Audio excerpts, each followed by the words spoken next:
is green, there is something to save. Even when your orchid and its roots look like this. I could tell this is not gonna be good. This is all dead. This is a Phalaenopsis orchid. It just has no blooms. The blooms died off. It was the end of its cycle, and we are here.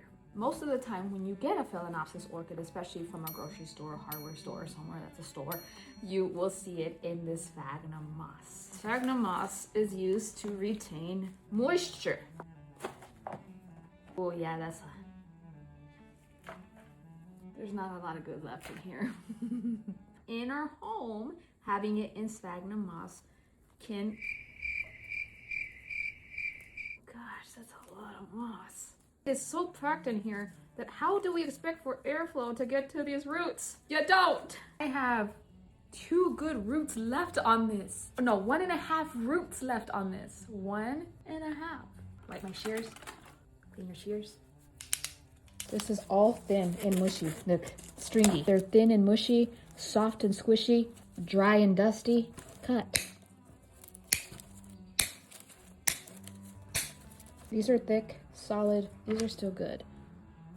Now I'm gonna do something you're not gonna like very much, and I'm gonna trim this down. If I can regrow roots, I can have a healthy overall orchid. So my focus is to regrow healthy roots so that long term I could sustain more leaves and a healthy spike, buds, and flowers. So getting rid of this whole orchid spike. Yes, it'll regrow another spike as long as it's healthy, but I still feel bad. I'm gonna trim down at least one of these bottom leaves. There's little bumps there, and that's where some more roots will grow from too. And we're here. I'm using the same cup that it was in initially. Phalaenopsis orchids are epiphytic plants. They grow out on trees in nature. In our home, we want to use something that is airy, that is orchid barky, has a lot of good airflow. No soil for this one. I'm actually using this dendrobium mix. It has a mix of lava rock, bark, charcoal, and perlite. And to help to retain some moisture, I will be adding sphagnum moss, but small bits of it. I'll be cutting it into the mix. I would not grow my orchid in water, especially if you are trying to rescue it. You will lose roots anyways, and it's gonna be even worse in water. And shimmy that orchid bark to settle it. Wiping the leaves. There was stuff in the crown. Shine, ching.